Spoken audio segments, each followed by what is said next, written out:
Ya, assalamualaikum warahmatullahi wabarakatuh. Ketemu lagi dengan saya Yudi Setiawan ya. Di sini saya akan melakukan tugas terakhir dari Mas Ferdi.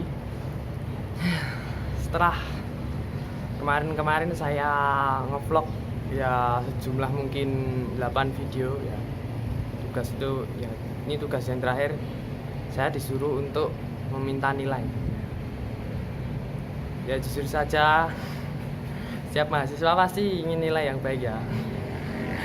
Tidak terkecuali saya ya. Saya juga ingin nilai yang baik di mata kuliah bahasa sumber Jawa ini ya. Karena apa? Karena ya tugas ini jujur saja cukup memberatkan. Karena dulu tuh katanya suruh ngevlog seminggu itu satu, sedangkan setengah semester itu nggak sampai 9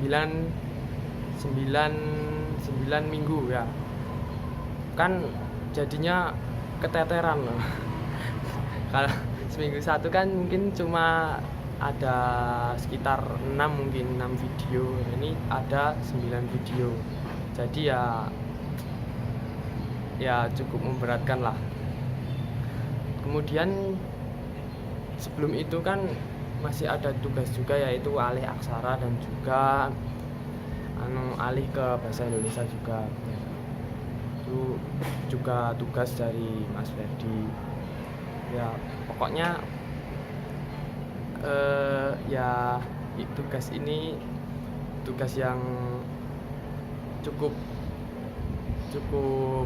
menyita waktu dan menyita pikiran.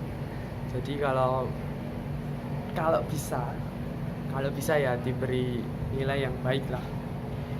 Semua mahasiswa juga menginginkan nilai yang baik. Ya, mungkin itu saja. Ya, pokoknya sukses terus buat Mas Ferdi. Ya, semoga kedepannya lebih baik lagi. Ya, pokoknya tugasmu gayeng, Pak. Ya, assalamualaikum warahmatullahi wabarakatuh.